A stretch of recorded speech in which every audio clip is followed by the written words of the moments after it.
Hello, everyone, and welcome to another episode. This is going to be a slam-packed episode of Georgia Recruiting Rumors versus Facts. I'm Blaine Gilmer here with Jed May and Trent Smallwood. We're part of the recruiting staff here at UGASports.com, and that recruiting lull is over with. That dead period kind of August is over with. Now people are starting to make those visits once again. It started at Clemson or at the Clemson game where people were prospects were able just to come be in the stands, guys, but now a home visit. Jed, I'm going to throw it to you first because you were there, Saturday and saw a lot of these guys. In fact, you got you were the rebel that you are, Jed. You got, in trouble for trying to take pictures without a photo vest on. They kicked you out of there. So what'd you see and kind of come across there, Jed, when you were down on the field seeing some of these guys there on their visits?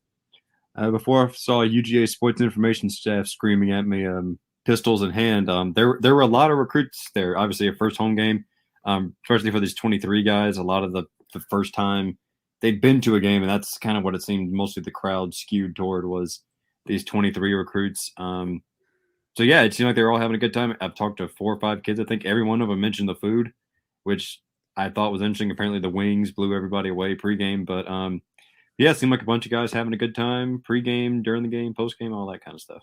Yeah, I got to figure out where these wings were from. I've got a piece coming out on Sammy Brown, and he said they were the best wings he's ever had in his life. So I've really got to find out. I got to do a return visit here with Sammy and find out where these wings were from. But Trent, you've been covering Georgia recruiting a long time. When it comes to these on-campus visits and these game day visits, the environment that's there in Sanford Stadium, Georgia really, does it as good as anybody, do they not? Yeah, and that's one area that really hurt Georgia recruiting last year because Kirby's organized when it comes to recruiting. He's organized when it comes to these visits. The schedules of these visits, the what these prospects do on these visits is very thorough, and that's what it was lacking last year with the COVID year. But he's and this was the opportunity to get a bunch of younger kids on there, get to know them and their families, and I thought it was turned out to be a good result. Yeah, I mean, in terms of you talk about younger guys, there were guys there all the way down to the 2026 class. Yes, a 8th grader, Juju Lewis. It was if you don't know the name Juju Lewis, I know it's people say, oh, we don't want to hear about a guy that's not even entered high school yet, but trust me, Juju Lewis has that quarterback hype around him, that same type of hype that a Deshaun Watson, that a Justin Fields, that a Trevor Lawrence had, and he's going to be phenomenal in that Carrollton program over there. But Jed, you've talked to plenty of the prospects that were there, so just kind of give people a rundown of some of the guys that you've talked to and some of their reactions here before we start getting into the upcoming commitment announcements that'll be here this month. Yeah, so I spoke with a pair of 2023 offensive linemen. I spoke with Madden Sanker from South Paulding High School and Big Bison Lang from over in Alabama. And then as well as Raul Aguirre, a 2023 linebacker that Georgia is pursuing pretty hard. And they all sort of mentioned a couple things, the food, obviously, but also they all mentioned kind of the atmosphere around Athens. Raul said, they were driving through campus and there were tailgates set up and people everywhere. Madden Sanker was very impressed by that. And they all kind of mentioned the vibe that, in Athens, everything stops for a Georgia football game day. We've all been to those games. We know that to be true. And they that really stuck out to them. That really impressed them as well. It's just the fan attendance at the game. Someone as someone who was there, I mean, me personally, I'll be honest, I did not think the stadium would be as full as it was. Just being UAB, it was 3:30. It was on the warmer side, especially sitting in the sun at the stadium. It got pretty full there in the first half before it started thinning out at halftime. So that the crowd atmosphere, the atmosphere around campus were two things that really stuck out to those guys. Trent, anybody that kind of caught your eye that was maybe there on this first little round of visits, any guys that you saw on social media or anything that kind of stood out? I know there's some bigger names and the more pertinent classes coming for South Carolina, but anybody in this game that was interesting to you? I mean, it's important to get these 2023 guys like Madden Sanker, who are big targets. But I guess another one that stood out was a Buford commit that just recently, not Buford commit, sorry, Alabama commit from Buford. Buford has plenty of commits all the time too, so don't worry about it. I guess that one stood out to me. I still don't think that Georgia is pushing extremely hard for his services, but it is interesting nonetheless. Oh yeah, Jake Pope being there. He does have a lot of friends on that UGA team, so who knows? He may have just been kind of coming there and exchanging pleasantries and taking advantage of a situation, or Georgia could still be pushing. We've heard mixed reports on that throughout the day. Jed, in the YouTube chat, your Red Sox shirt is getting a lot of attention over here. So some people want you to be wearing more Georgia colored themes. We've heard about our colors before. Yeah, Jed, I got red right here. Some people are saying that they love the Red Sox shirt. So Jed's shirt choice making news once again. But I agree with you, Trent. The one that I was most, intrigued by was Sammy Brown being there, seeing Georgia for the second straight week. I know he's only 2024, but I'm telling you, having seen this young man play in Georgia Bulldog football, just put on the chat, Jed is fired. So, Jed, I think you just got fired. I don't know. But that's like twice in 3 days you've been fired. So. All right, look, if this is getting this much attention, I got to defend it. Short story, went to New England with my girlfriend this summer, had to go to Fenway while we were up there. And, you go up there, you get a Red Sox shirt. I didn't even think about it. I was wearing it till like 10 minutes ago. So there we go. I like it. It fits good. It's comfortable. It's clean. I got red right there. It's clean. Yeah, exactly. It's clean. So, there's no pleasing some people out there. So I don't know. I could wear a hairy dog outfit and I'd get yelled at. Speaking of pleasing people, though, there's already people on the vault daily, talking about Sammy Brown. It seems like every week, he does something phenomenal for that undefeated Jefferson team. I'll have a story that's coming out on him tomorrow, but he's seen Georgia there against Clemson up in Charlotte. He was sitting in the Georgia section, and then of course he's got the visit, to see them, put it on UAB. A team that I think a lot of people are slighting because of just how bad Georgia beat them, but really that team will go on to be pretty good, I still believe. So you have, guys like that Georgia is really trying to invest in early, and people that are, we lost Trent there, so let me Trent hates Red Sox. So in terms of that, that's what I think is most impressive when it comes to the 2023 and 2024 guys. But now we're going to turn our attention to some commitments that are coming up. And Jed, we know that Saturday, CJ Madden is going to be announcing his college decision. When it comes to CJ Madden, he's the talented Cedar Grove linebacker. Speaking of Cedar Grove, Christian Miller is there. I talked to him, following this firing of Clay Helton out at USC. And, he simply responded back, Georgia and Ohio State. So he's narrowing his focus to those two. Seems like Georgia's got a lot of momentum there. But in terms of CJ Madden, his teammate, Georgia, we've all had future cast in for him for a while now. And it seems like that is going to be, really, I think Georgia's to lose when it comes to CJ Madden. Is that kind of the feeling that you're getting? Yeah, I mean, we've like you said, we've all kind of thought Georgia was leader going back, pretty much all summer. He really kind of burst, or I don't know about burst on the scene, but ever since the beginning of June, his name started gaining a little more traction, and ever since I would say at least the end of June, if not even earlier, it kind of became apparent that he was starting to become one of Georgia's top targets. And, he kind of felt the same about the Bulldogs. So, yeah, feeling good about Georgia's chances there. I know Tennessee and Auburn have kind of come into things as of late, but still definitely feel like Georgia's got the lead there and is in a good position ahead of his commitment.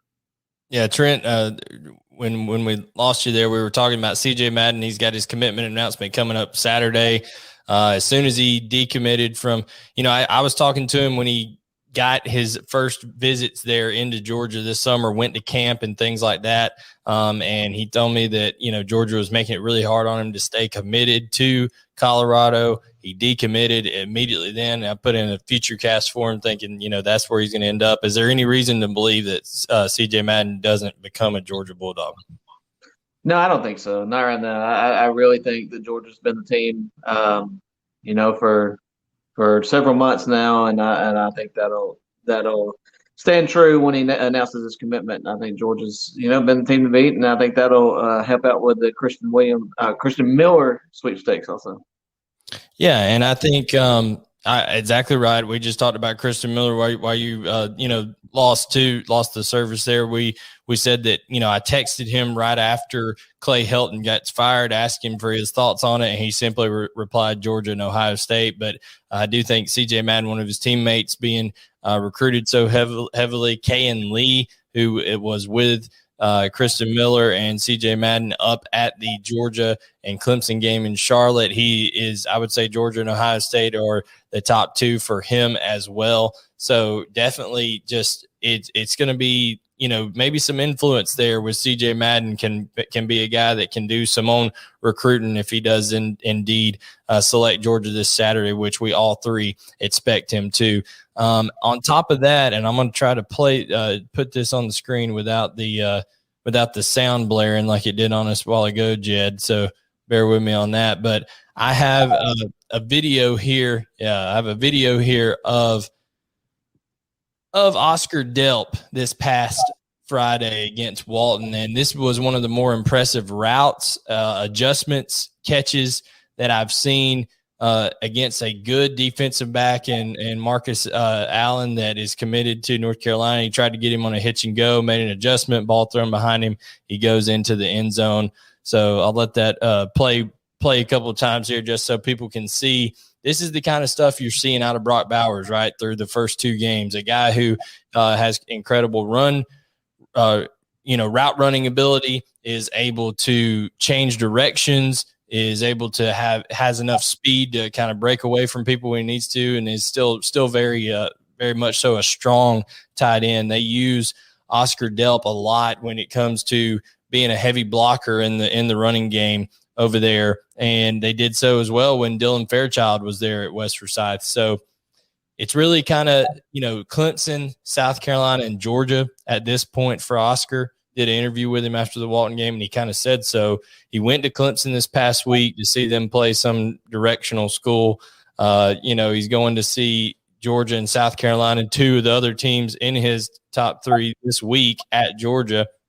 And then 2 weeks from that, he's having to go to South Carolina to watch them play against Troy. Then a decision comes after that. Trent, gut feeling on Oscar Delp with, Clemson and South Carolina being the other two in the mix.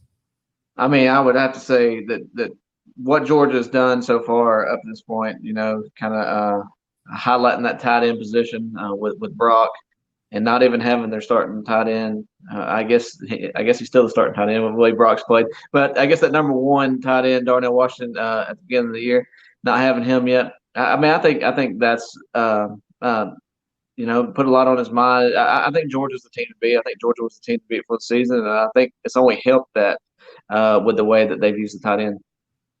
No doubt. And here's an example of him being a lead blocker here right on the edge, just, clearing away for his running back. I think it's Peyton Draskos, I think is his name.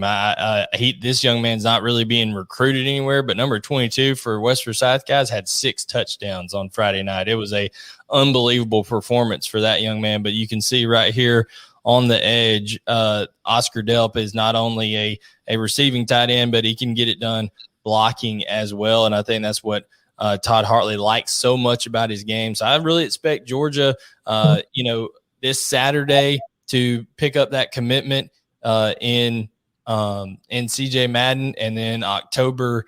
Excuse me, I'm trying to remove that from the screen. October 2nd or afterwards, Oscar Delp come on board, and then Jed, there's a 2023 that I think everybody needs to keep an eye out for as well. Yeah, Bo Hughley, a 2023 offensive tackle, or whatever that means in high school, is committing. I think we said September 24th, or 22nd, somewhere right in there. Really impressive. We saw him at the 5-Star Challenge back in June. Really impressive there. He's one of several in-state guys in that 2023 class. That's really impressive along that offensive line. And Madden Sanker, Georgia, is in a good position with him. But obviously, Bo Hughley's got the dominoes set to fall first. He was in Athens for the cookout, and I believe he was there this past week. Yeah, he came this past weekend too. So, Georgia looks to be in a good position there. I don't know. I'm not putting any in. Wouldn't put a future cast in at this very second, but it is noteworthy that I guess his last 2 visits have been to Athens. Yeah, I think Georgia's going to end up here in the next month. I think Georgia picks up multiple commitments in multiple classes. I think it's really going to start picking up, in terms of momentum for Georgia in the class of 2022 and 2023. Now, guys, we have to talk about Clay Helton gets fired today, and I know we're going to have some questions on this, so we may double dip a little bit on once we start hitting vault questions. But Clay Helton gets fired at USC today. Some people think, much too late. Some people think it was, them pulling the trigger a little quick. But regardless, it's going to have recruiting implications directly involving the University of Georgia. When you talk about Michael Williams, one of the most coveted in-state prospects for Georgia, 5-star outside linebacker, defensive end, hybrid type role player. Georgia and Dan Lanning recruiting him at the jack position. Trent, what are you hearing right now on Michael? I mean, yeah, I think Georgia had some momentum before this news, and I think this only helps that news. I know Georgia's been in constant contact with him, even up to today, and I think that this only helps matters. I think a lot of it depends on like positional coaches and stuff like that, but you just can't imagine a new coach coming in, keeping the whole staff, and you won't know that until they bring a new coach in, which could be all the way up to December before naming a coach. So a lot goes into it, but I do think Georgia had some momentum going into the day, and I think this only pushes that forward. Yeah, there's some rumors out there that a guy in Jacksonville says his heart's no longer in coaching the NFL or something. He may be resigning from the Jacksonville Jaguars. Urban Meyer, I don't know, but could that have something to do with Clay Helton getting fired today? Well, who knows? But we'll see. Yeah, we'll see what happens. Is that because he had to cut Tebow? Yeah, maybe so. I don't know. We'll see what happens there. But Jed, you've talked to Michael, not only Michael but his family as well. What just when you went and saw him a couple weeks ago, and then the conversations you've had with him and his family, what's kind of been your feel of this situation with Michael Williams leading up to this firing of Clay Helton? Yeah, it's like Trent said. Georgia's been in constant contact with him. Before he committed to USC, and after and then speaking with him.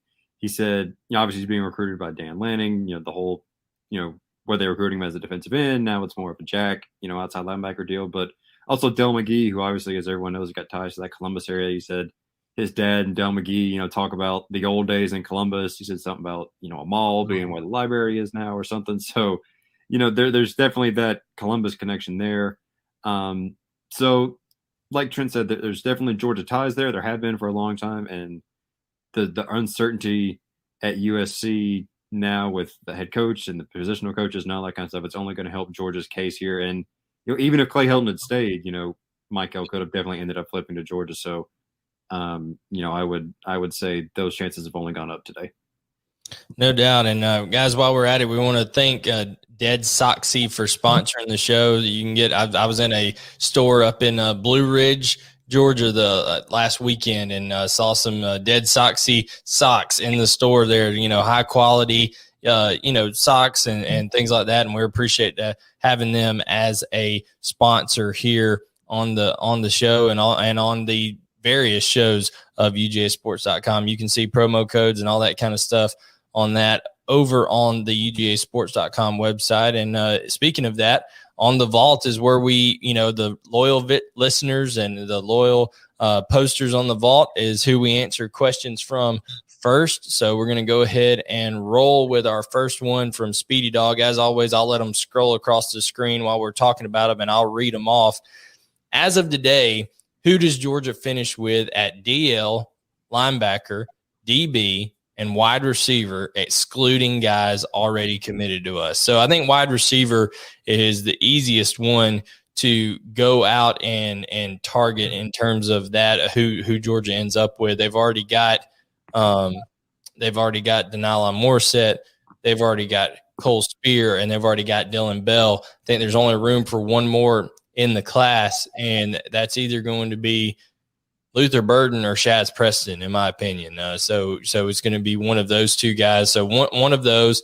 Trent, defensive back wise, we think there's probably room for three more, right? And out of those three guys that they're really targeting, Kamari Wilson, Jaheim Singletary, and Julian Humphrey. Do you have any?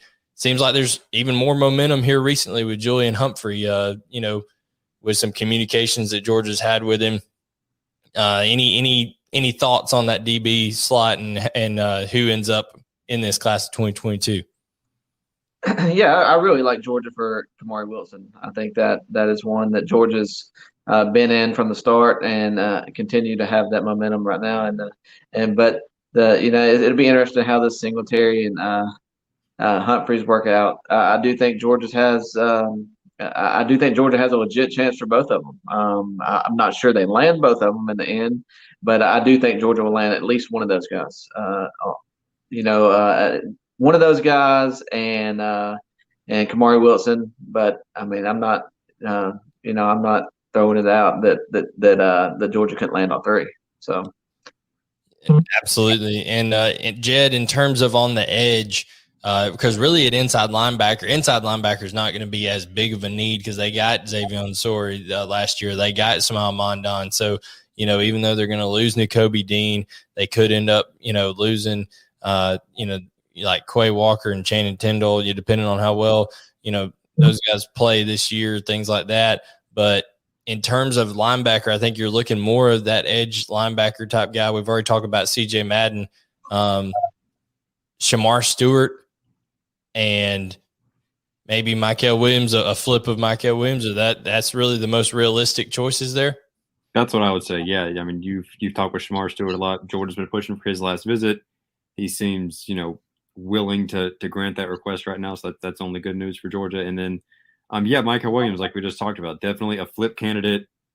At this time yesterday, and obviously that chance has only gone up with the Clay Helton news and all that kind of stuff. So definitely those three guys are the ones that would circle. And I know we're not talking about, guys that are committed, but I saw Darius Smith play last weekend, and that guy looks like he could be a really, one of the next line of those athletic freaks coming off the edge. I didn't realize before I went down there, dude is 6'6", every bit of 6'6". I'm a tall guy, and I'm looking up at him like this during an interview, and then, his rivals card listed at 225. He's every bit of that, if not a little more. So, and the wingspan on Darius Smith. I mean, it's silly. So that's another guy. I know people have talked about, I've seen people on the board was, there's no way CJ Madden's the top edge target. Well, one, CJ Madden's a good football player.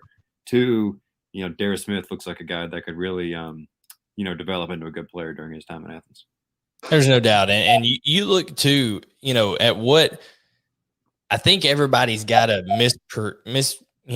conception of what Georgia's doing when they're recruiting guys, right? Not everyone is coming in to be what a Brock Bowers is, right? Brock Bowers was brought in and they knew he was going to have to produce right off the bat. He was that kind of fit for them. There's some guys that are meant to be in a program and be a Latavius Brini, a Christopher Smith, someone who develops in the Georgia program. I think CJ Madden will be a developmental guy. And I'm not saying that is no knock on CJ Madden. He's going to be a good football player, but he's going to have the ability to help out on things like special teams. You see Chaz Chambliss doing that. As I told everybody before the season, they were like, why? People were down on Chaz Chambliss. I said, Chaz Chambliss is going to play special teams this year for the University of Georgia, and it's going to be key, and he is. I think CJ Madden will have an opportunity to play special teams early. He's a big guy that can run, when it comes to becoming that edge guy, that D guy on the edge, that time will come for him, I think. But you're going to see CJ Madden be able to do some good stuff if he does indeed commit to Georgia and end up signing with the University of Georgia. But On the defensive line, the last one on that question, I think that right now when you're looking at true defensive line, I think they're looking at trying to get one nose Trent and one 3 technique type guy. I would pencil in Christian Miller right now as that 3 technique, and then your nose, I think, comes down to either Bear Alexander or Sean Washington. Yeah, I think so too. I think the D-line play has only helped the chances of landing one of the big 3. And I know that, with Shaw committed to North Carolina, Walter Nolan's still out there, but, nobody, I don't even think he knows what he's going to do tomorrow. So, I think it's going to come. I think Georgia does. I think they have a legit chance to land one of those top guys. Sean's still there too. And then I think Christian Miller is that 3 tech guy. Yeah. So that's in terms of our questions here, that's the first one from Speedy Dog. Now we have J Dog. He says, based on how the defense is currently doing, Trent, like you just alluded to, how likely is it we see a ton of guys go pro after the season? Which position on defense do you think is more important to fill in the 2022 class? I think you're going to see the most guys go, and correct me if I'm wrong, Trent or Jeb, I think you're going to see the most guys go on Georgia's defensive line that you've seen in a long time. Georgia's going to produce a lot of defensive line talent. I think edge rusher will probably be next with Nolan Smith and Adam Anderson. Out of those 2, Trent, positions, which one do you think is going to be more important for Georgia to fill this class? Yeah, I think defensive line's important, but I mean, you still have Jalen Carter, you still have Logue, you still have some guys that are contributing. Lon Walker. Yeah. You still got some guys that are contributing each and every game that can't go pro. At linebacker is going to be a position. Kobe Dean, Adam Anderson, Nolan Smith. You're going to lose a lot of guys. I guess Robert Bill is a question. So you're going to lose a lot of guys off that with Quay Walker too. But I think that one of the most important positions you got to fill is if you lose Lewis Seen or not. I think that as far as depth you're talking about, I think defensive line and all that stuff, that you're going to lose some guys, but you have some guys ready to fill in. But safety is going to be if you lose Lewis Seen, you really have nobody back there. So I think landing some elite safeties in this class is a must. Dan Jackson, next guy up over there at the safety position. Dan Jackson's been playing well for Georgia. Honestly, he's a kid from North Hall High School, my alma mater, and he's playing on a lot of special teams for Georgia. He comes in on those 3rd and long situations and plays kind of a deep safety, almost rover type position there. So Dan Jackson has stepped up for Georgia. But in terms of that depth, you're right. They need that Kamari Wilson, who would be they've got Malachi Starks in the class, but really need that true safety type guy, and that is what Kamari Wilson would provide. So I agree that would be very, very important. Jed, we already touched on this one a little bit, but I'll still put it up there. With USC looking like hot garbage and Clay Helton looking like an utter doofus and now fired, would you say a Williams flip is more probable and seals Christian Miller? So, Jed, there's the softball. Let you knock that one out of the park.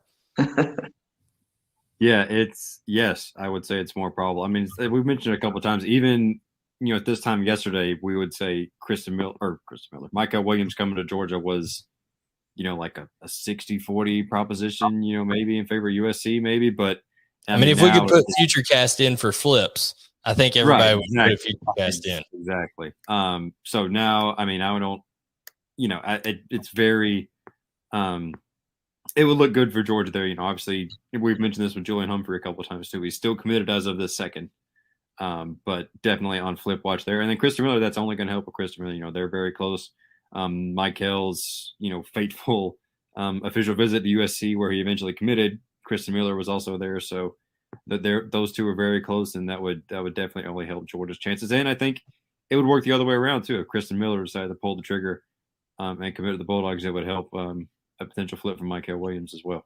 Yeah, there's no doubt about that. There's connections there. Of course, there's also connections to Chuck Smith, the former Falcons defensive end. He trains all Tyree West, he trains Michael Williams, and he trains Christian Miller, all 3 together. He said they're all very close. If you go back in the archives on the UGASports YouTube channel or over on the podcast platform, guys, you'll see that Chuck Smith's talking about those three together and how talented they are. So, that definitely helps Georgia's chances for sure with the Clay Helton firing. And like Trent said, it'd be interesting to see what coach they bring in there. So Lucky Spear on the vault says, which dog targets have significantly outplayed their ranking in the first few games of the season? Jed, the first one that came to mind for me when I was Darius Smith that you went and saw last week. I think he put on a show against Tift County, did he not? He did. I mean, I think I wrote this either in the story I wrote about him today or on the vault post. He played like a game wrecker, on defense. He played like a guy that has that 5-star, and I think 5-star defensive players, I think guys that can change the game. And he started off slow, didn't have a tackle in the first quarter, and then he had 8 tackles, 3 for loss. He had a couple quarterback pressures. He had one that kind of, quarterback ran away from him right into the arms of another guy, and he had a huge forced fumble in the fourth quarter there that helped Appling County seal the win over Tips. So he played very well all game. He also lined up at receiver on a few plays. Didn't get a ball thrown his way, but he that kind of showcases his athleticism there. And I talked to him because he plays 4-3 defensive end for Appling, and I asked him, does Georgia see you not playing at this position? No. Oh, God. Trent has thoughts on that. Trent has disruptive thoughts, but we'll let him weigh in a minute. But it's bad when he knocked the camera. Trent, another one that I think that you've seen a lot early this season that I think, even though he is highly rated as a 4-star, but has just played, I think, beyond what we even thought, is Marquise Groves Killebrew. I think he's really exceeded expectations this year at North Cobb. Oh, he has on both sides of the ball. I think he's just an electric athlete. I think he could. To me, he's one of the top cornerbacks that I've seen. We don't get to see all the West prospects, but as far as in the Southeast, he's one of the top guys I've seen at the position, and he definitely has a chance to move up. But I would love to see him. I mean, of course, North Cobb needs him on both sides of the ball, but if he have those fresh legs to play cornerback the whole game, I would just love to see him just go up and lock somebody down, because he has that ability to go lock somebody down. Yeah, I think so too. And, you talk about playing both sides of the ball. Well, look at what's happened with Nyland Green, right? Nyland Green is a guy who, when I talked to his coach, Newton, when he was there, he said that if Nyland Green wanted to, he could be an All-American wide receiver if he focused just on receiver. And he made some huge plays for Newton at wide receiver. And now, lo and behold, Georgia's thin at receiver. Nyland Green's doing a little practicing over there, it looks like, on the offensive side of the ball. So that's, Marquise Groves. It just helps to have tremendous athletes like that. And then my final one, I would say, is Dylan Bell. Every time I try to go and see what the recruits did from the previous week, Dylan Bell always pops out having 2 or 3 scores a game. It seems like he's kind of in that same mold that Jackson Meeks was last year in his class, where he just really burst out on the scene. He's a big physical guy, really a man amongst boys type guy. Once he has the ball in his hands, he's very hard to bring down, has a powerful lower half. They line him up at Wildcat quarterback and do different things with him. So Dylan Bell is someone that I really think is outplaying his ranking at this point in time as well. So now let's go to the next one. We got Pine Tree here. Do you think we have a real shot at Shaz Preston? I know Louisiana's unrateable and all, but with LSU struggling this year, could that open the door? I've said all along that I think Georgia is firmly in it with Shaz Preston. He made the top 4 the other day. I talked to him and his father, and they're adamant that they are going to do their due diligence on all 4 of those schools. Sorry, I got gnat flying around my head here, but they're going to do their due diligence on all 4 of those schools. And Georgia has that Louisiana connection with Cortez Hankton. So, Trent, I mean, what's it going to take to get a guy like a Shaz Preston out of Louisiana? I mean, it's just going to take relationships. I think the relationships are going to be key. I know he's got the relationship with Cortez Hankton. I think building a relationship with the rest of the offensive staff, along with Kirby Smart, having that progress over the next 3 or 4 months is going to be important because you're not going to pull a kid out of Louisiana without those relationships. And it hasn't happened much in the past. Georgia got Van Pran, who is now starting as a redshirt freshman for Georgia. So it is important. And those relationships over the next 3 or 4 months, getting them on campus, letting them get comfortable, letting the family get comfortable here, and we'll see what happens. But it'll definitely be a tough pull pulling him out of Louisiana, but it's Georgia's definitely in it. I do think, though, that if LSU continues to struggle, and Ed Orgeron, let's face it, he's not far behind Clay Helton. I don't think if LSU loses too many more games, especially the way they've lost games with their defense. I said, I put a comment, somebody on, I was talking about Kentucky, and I said, hey, Kentucky is likely to be undefeated when they face Georgia, and they're like, they have to play Florida and LSU, right? I was like, well, Florida has thrown 4 picks against USF and FAU, and LSU's defense looks like it couldn't play dead in a Western right now. So, we're just trying to, if that keeps happening and LSU keeps losing, I think some of these kids may look elsewhere, especially if Ed O were to lose his job. Texas takes a big hit. Texas is one of his 4 contenders. They take a big hit looking like trash against Arkansas. Arkansas really just manhandled them. So, we'll see. We'll see what happens with Shaz Preston here. One of our favorites here, Scuffletown Dog. Jed, he said, names of guys that y'all think UGA is making a priority and could possibly sign in the 23 class. So, Jed, you've invested a lot in these 2023 guys, getting to know some of them. Who would you say are some of the priorities? Arch Manning does not count. Okay, so let's see. I got my whiteboard. I got the coaches. I got a big board of my own I'm looking at over there. So running back, obviously look at Justice Haynes, Ruben Owens, and Richard Young. Those are the top 3 of the top guys in the country, and Georgia's RBU is naturally in on those guys. You look at, I mentioned this a little bit earlier, but offensive line is a really good, in-state group. You got Madden Sanker, you got Bo Hughley, you got Miles McVeigh from East St. Louis. Gosh, there were so many of those guys out at that Rivals 5. Oh, Braden Joyner is another guy.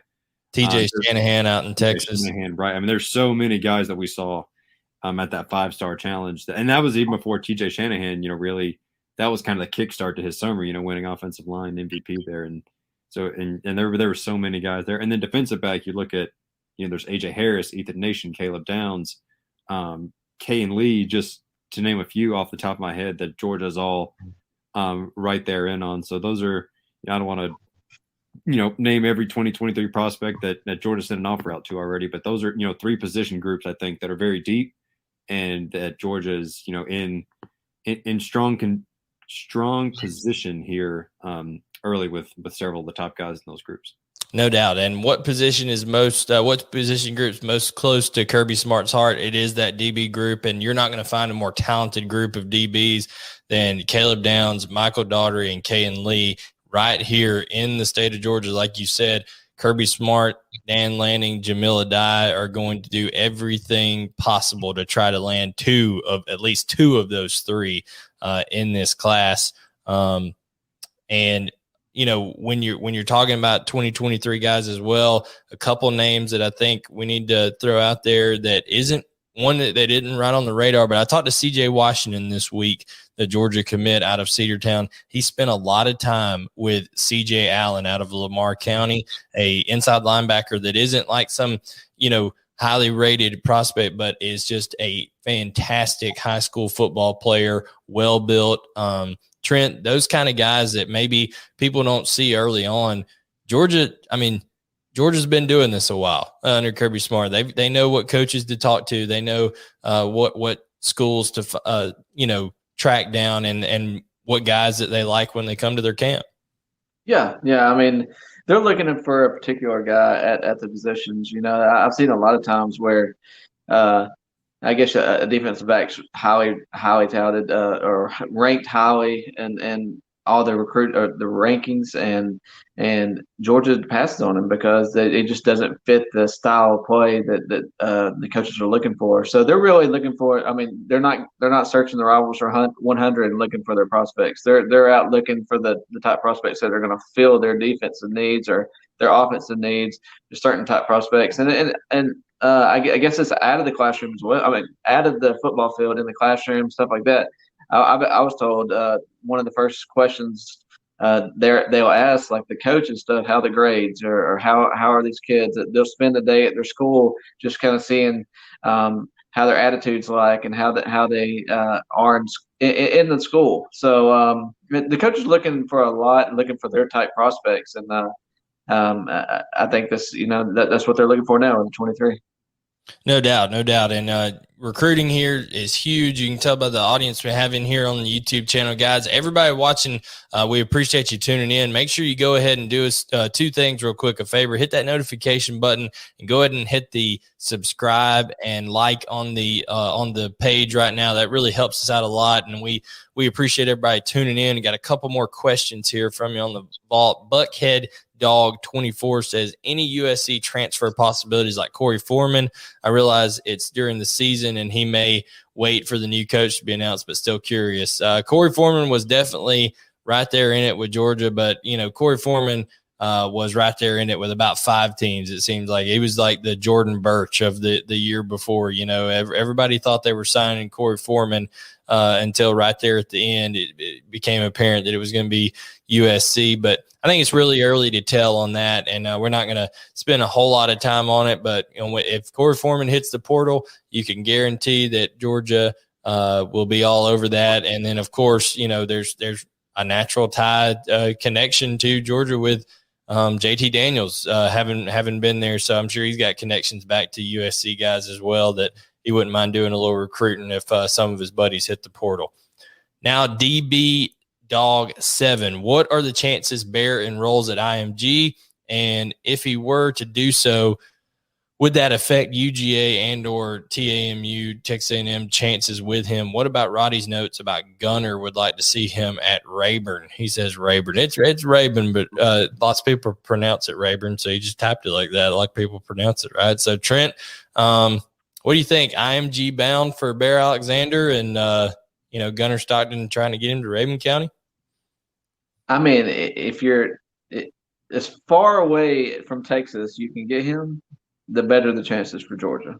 It's Georgia, Texas A&M if you get an IMG, you get him to Raven County, it's helping Georgia's chances, either one of them. So to me, if he does indeed transfer to IMG, yes, it's helping Georgia's chances.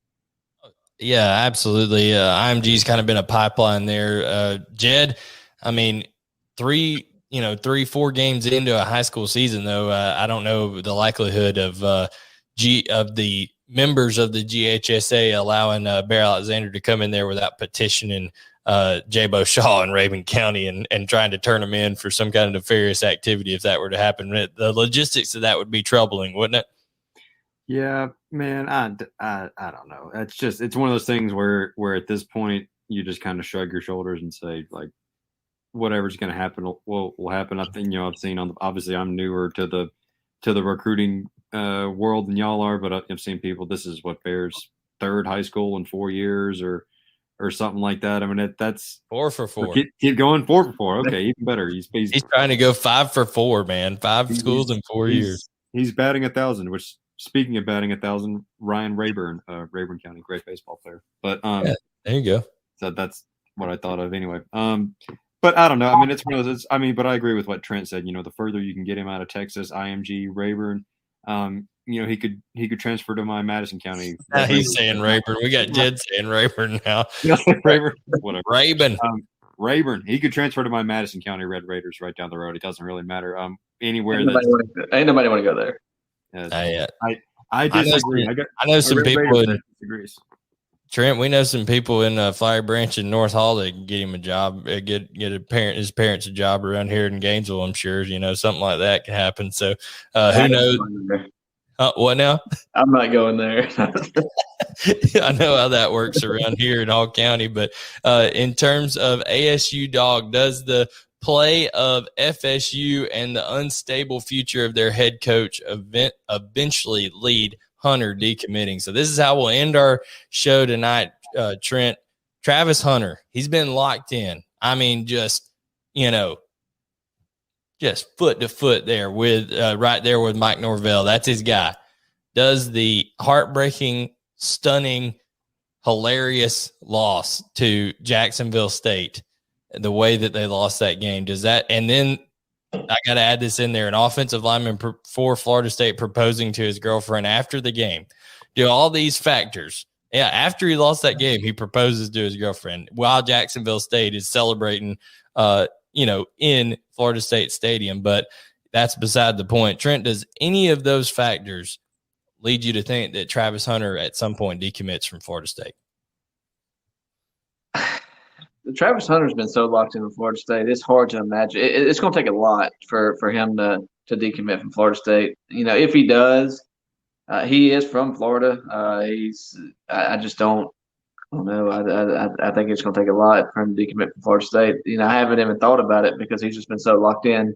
I would be willing to bet that Georgia would try to get into it. Georgia could get into it with him, but because he is close with a bunch of, he plays 7-on-7 with a lot of these kids. I mean, he's with Gunner Stockton and all them, but it's going to take a lot for him to decommit from Florida State.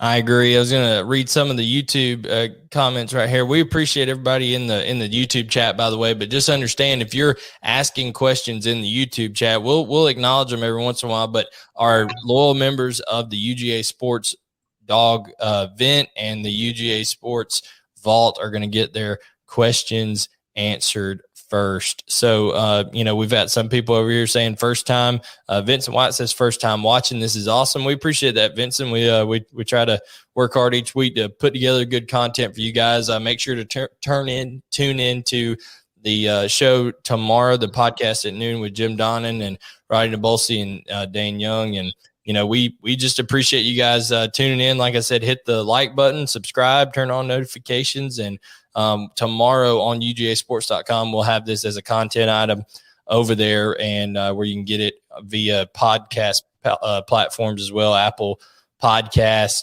Spotify, Google Podcast, all that stuff. So, Jed, Trent, anything else before we sign off tonight? Y'all leave shirt suggestions for me in the comments. Yes. Tell us what shirt, what professional team. He's got his Browns cup up behind his head. He's got his Red Sox shirt on.